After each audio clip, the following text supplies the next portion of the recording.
Student, आज हम बात करेंगे कि वॉइस मेमो का पेपर लिखते कैसे हैं, ठीक है।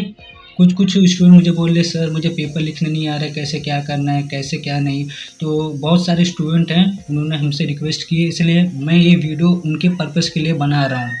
और क्या होता है, बहुत सारे स्टूडेंट जो एटी और केटी के रहते हैं उनको हर साल भर साल उनको केटी लगते रहता है। तो शायद वो चीज़ मुझे पता है, एक्सपीरियंस है कि पेपर लिखते कैसे, मार्क्स कैसे स्कोर करते हैं। तो वो चीज़ मैं आपको पर्सनल मतलब नॉलेज शेयर कर रहा हूँ। इससे क्या होगा कि आप पेपर भी अच्छे से लिख लोगे और आपका मार्क्स भी बहुत अच्छे से स्कोर हो जाएगा, ठीक है। अब मैं डायरेक्ट पॉइंट्स में आके मैं आपसे बात करता हूँ। ये टी वाई बी कॉम का पेपर है, कॉम 220, ठीक है। मैं इसके ऊपर डिस्कस करूँगा कि पेपर एक्चुअली लिखते कैसे हैं। समझ लो, सपोज फर्स्ट का ए है, ठीक है। Discuss on environment and quality of economics development, ठीक है। अगर ये क्वेश्चन मुझे आ गया, मुझे ये लिखना है। और कुछ कुछ क्या होता है, स्टूडेंट पढ़ के नहीं जाते, उन्हें कुछ पता नहीं होता।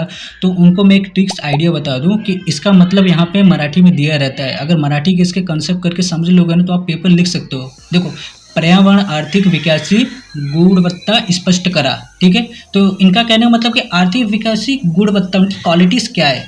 तो हमें क्या डिस्कस करना है, इन्वायरमेंट एंड क्वालिटी और इकोनॉमिक्स। अभी इन्वायरमेंट क्या है, पर्यावरण, क्वालिटीज़ क्या है, मतलब जो नेचर, जो प्रकृति ने दिए, पेड़ पौधे झरना पहाड़, ये हो गया हमारा, ये हो गया हमारा इन्वायरमेंट की क्वालिटी। और इकोनॉमिक डेवलपमेंट क्या है, जो मतलब मनुष्य ने बनाया, मनुष्य द्वारा, जैसे क्या इंडस्ट्री हो गए, कोई गाड़ी से हो गए या बिल्डिंग्स हो गए, स्टैंडर्ड लिविंग हो गया, ठीक है।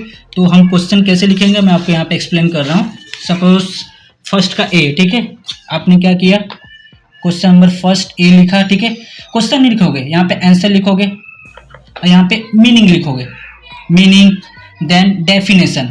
मीनिंग आप कैसे लिखोगे, मतलब सोच समझ के लिखोगे। ये नहीं चीज कि आप वो चीज रट्टा मार रहे हो, रट्टा मार के लिख रहे हो। बस आपके ओवन पॉइंट्स और कंटेंट रहने चाहिए कि आप क्या सोच रहे हो, क्या समझ रहे हो, ठीक है। मीनिंग लिखा, फिर डेफिनेशन लिखा। अगर ये भी समझ में ना आए कि सर मीनिंग और डेफिनेशन कैसे कैसे पढ़े, तो जो बुक्स होते हैं ना, ई बुक्स, ठीक है, नहीं तो किसी के पास रहेगा, वैसे भी बीकॉम फर्स्ट ईयर का है मेरे पास बुक्स। तो उनका जो इंट्रोडक्शन होते हैं ना पहले वाले चैप्टर्स के, आप बस ये पढ़ के जाइए।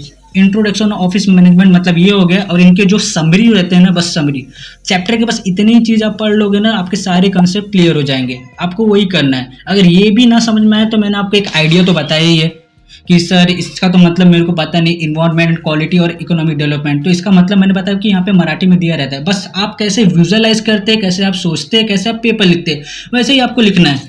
तो आपने मीनिंग लिखा, डेफिनेशन लिखा, मीनिंग अपने हिसाब से लिख दिया एक पॉइंट, फिर आपने लिख दिया डेफिनेशन अपने हिसाब से लिख दिया। अब कोई भी चीज़ आप लिख रहे हो तो आप क्या करोगे, पॉइंट वाइज लिखोगे। पूरा महाभारत पैराग्राफ बना के नहीं लिखोगे, यहाँ से यहाँ लिख दिया फिर पॉइंट लिखा नहीं, तो एग्जाम को क्या लगेगा, देखने में भी अजीब लगेगा और मार्क्स भी नहीं देगा। तो जितने भी क्वेश्चन आप पॉइंट वाइज लिखते जाओगे, 1 2 3 4 5, लिखते लिखते अपना स्पेस देख के लिखोगे, दूरियां बना बना के लिखोगे। थोड़े थोड़े एक ही लेटर में यहाँ पे अगर पास पास लिखोगे, क्या होता है, इससे आपका पेजेस भी नहीं बढ़ता, इससे आपके पेपर भी छूटते हैं। जितना हो सके उतना पेपर लिखो, स्पीड में लिखो। हाथ दुख रहा है दुखने दो, ठीक है।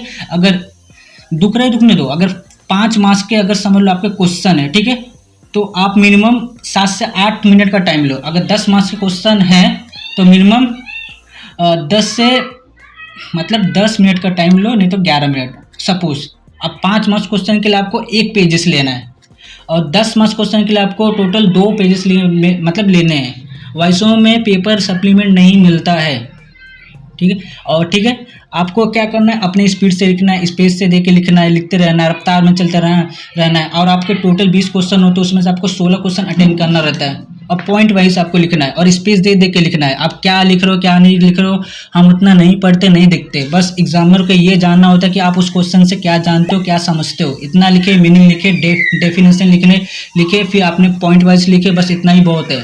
अगर ये भी ना समझ में आए तो मैंने बताया कि मराठी में उसका मतलब दिया है, वहां से आपको लेके करना है।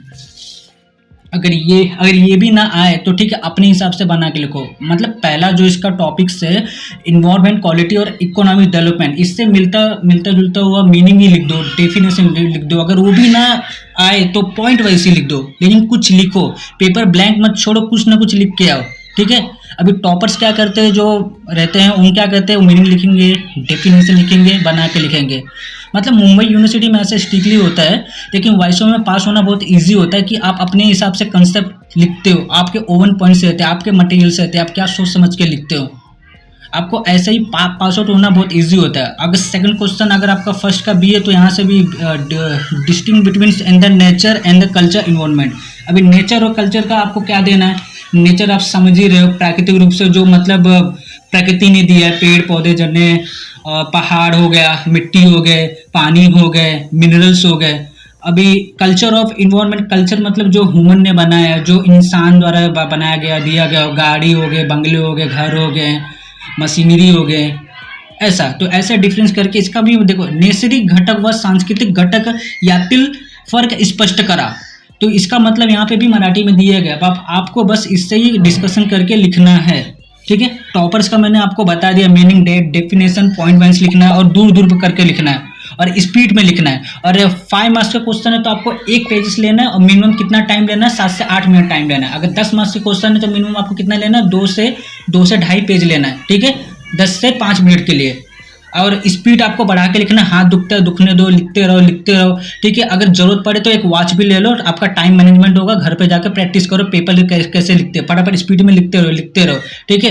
क्या क्या होता है, कोई कोई स्टूडेंट बीच बीच में पेपर लिखते रहते हैं तो उनके दिमाग में कुछ गाना आने लगता है, वो आने लगता है, वो भी समझ में ना आए ना, तो क्या किया करो, अगर क्वेश्चन पहला वाला इधर लिखो ना, उसका यहाँ पे यहाँ उतार दो, ये पहला वाला क्वेश्चन तीसरे का चौथे में कर दो, चौथे का पांचवें में कर दो, ऐसा करके लिख दो, ठीक है।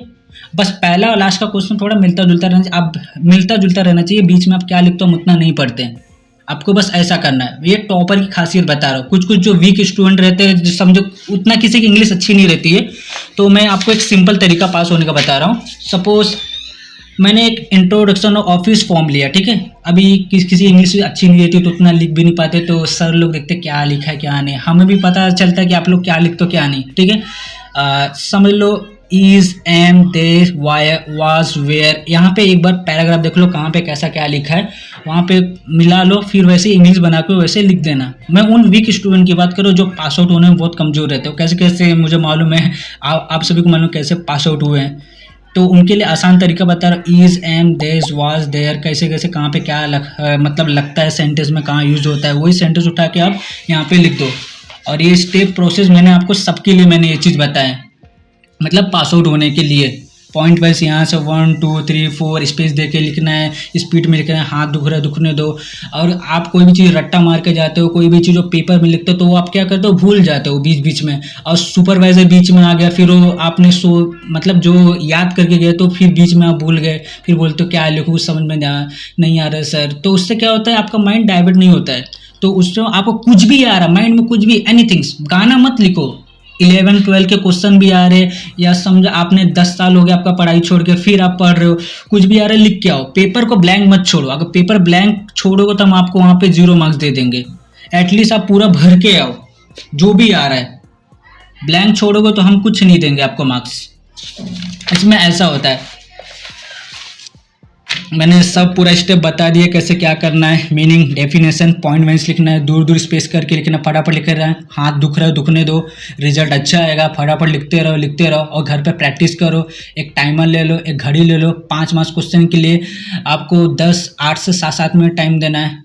और 10 मार्क्स के क्वेश्चन के लिए आपको 2 पेजेस लेने हैं, और कितना टाइम देना है, 10 से 11 मिनट। ऐसे क्या होगा, आपके प्रैक्टिस होगा, पेपर लिखने का पैटर्न आपको पता चल जाएगा, ठीक है। ऐसा करते जाओ लिखते जाओ, बस आपसे यही डिस्कशन करना था। ऐसे ही आएंगे आपको पेपर, 20 मार्क्स के क्वेश्चन रहेंगे, बस टोटल 20 क्वेश्चन रहते हैं, आपको इसमें से 16 क्वेश्चन अटेम्प्ट करना रहता है, तो आप 20 क्वेश्चन भी अटेम्प्ट कर सकते हो आपके एक्सपीरियंस के हिसाब से। बस मैंने अपना पर्सनल एक्सपीरियंस शेयर किया है। मैं 3 घंटे का पेपर 2 घंटे में लिख के आता हूँ, बस स्पीड से, अपने ओन पॉइंट कंटेंट से, मटेरियल से। मैं ज़्यादा रट्टा नहीं मारता, ज़्यादा पढ़ता नहीं, बस चीज़ों को समझता हूँ, फिर एनालाइज करता हूँ, फिर उसके हिसाब से मैं लिखता हूँ। और मेरा लिखने का तरीका मैंने आपको बता दिया, प्रैक्टिस कैसे करना है कैसे नहीं करना है, पूरे सारी डिटेल मैंने बताई। जिन्हें पता था अच्छी बात है, जिन्हें नहीं पता है वीडियो उनके माध्यम से उनको ही हेल्प हो जाएगी। जिन्हें बार बार 80 KT लगता है, बार बार फेल होते हैं, जिन्हें पता नहीं होता, सारी कंसेप्ट थ्योरी में पास होना बहुत ईजी है। सबसे ज़्यादा बहुत ईजी इसमें क्या होता है, वाइसो में पास होना, क्योंकि वाइसो में क्या उतने कंसेप्ट उतना चेकआउट नहीं होता है जल्दी, ज़्यादा पढ़ते नहीं। अगर कोई स्कॉलर टॉपर रहा, ज़्यादा मार्क्स हुआ तो हम देखते हैं, ठीक है। हमारा बस एक ही रूल है, आप पेपर ना ब्लैंक मत छोड़ो। ब्लैंक छोड़ोगे तो आप फेल हो गई, ठीक है। असाइनमेंट नहीं सबमिशन करो तो आपके मार्क्स कटेंगे। असाइनमेंट भी सबमिशन करना बहुत ज़रूरी होता है, पेपर लिखना भी ज़रूरी होता है। और आधा घंटा पहले पहुँचो, और कैसे नहीं पहुँचने के बाद देख लो, कुछ रहते हैं सुपरवाइज़र जो जल्दी पेपर नहीं देते, कुछ नहीं करते। थोड़ा धैर्य रखिए और पेपर लिखने की कोशिश कीजिए। ज़्यादा रट्टा मत मारिए, चीज़ों को समझ के जाइए और पेपर लिखने की कोशिश कीजिए। पेपर खाली मत छोड़ना, ब्लैंक नहीं छोड़ना। जो भी आता है, कुछ भी आता है, लिखते जाइए। बीच में भूल रहे हो, नहीं भूल रहे हो, इसका क्वेश्चन वहाँ पे उतार दो, उसका क्वेश्चन यहाँ पे उतार दो। आपको यही करना है। बाकी आप लोग की रिक्वेस्ट थी वीडियो बनाइए कीजिए, बस मैंने ये वीडियो लेके आपको बस समझाया है कैसे क्या करना है, कैसे नहीं। इतनी तो मेहनत मैंने की है। बाकी मैंने आपको बता दिया। अभी ये भी क्वेश्चन ना है, हर एक चैप्टर से आपको बस इंट्रोडक्शन समरीज पढ़ने हैं, बस ज़्यादा कुछ नहीं करना है। उतना आपको हर चीज़ कोई रट्टा नहीं मारना है, बस समझ के जाओ, पढ़ के जाओ। कैसे क्या करना वो तो मैंने एक्सप्लेनेशन करके आपको बता दिया है। टॉपर्स का भी मैंने बता दिया है और जो वीक स्टूडेंट है, ठीक है। आप सबके लिए ऑल द बेस्ट।